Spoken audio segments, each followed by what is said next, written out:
Hey guys, in this video, we're going to take a look at how you can add or remove apps shortcuts to the Edge panels on the Samsung Galaxy S23 series.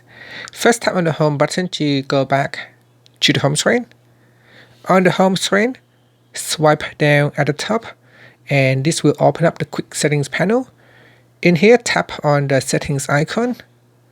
Next, from the settings page, we scroll down and tap on display.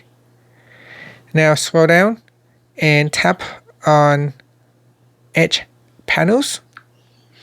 In here, tap on panels. Now make sure apps widget has been selected. So once it is selected, the panel will be added to the Edge panels. In here, tap on the edit button at the bottom.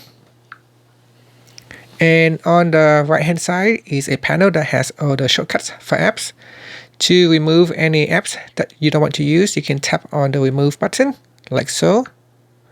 And to add any apps, you can simply just select an app on the left hand side here. So at the top here, make sure you choose all and then go down the list and select any apps that you want to add it to the apps shortcuts panel. And that's it. So that is how you can add or remove. So you can just select any apps that you want to add it to the panel over here. And after that, you can tap on the back key or tap on the home button to go back to the home screen.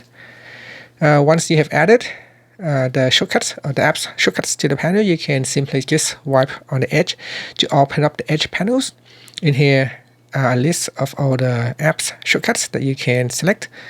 So let's say if I want to quickly open up my gallery, I can tap on the gallery app. If I want to swipe out and open YouTube music, I can tap on that or start a new note in here, open up the Notes app. And that is how you can use your Edge panels to open up apps using the shortcut panel. Thank you for watching this video. Please subscribe to my channel for more videos.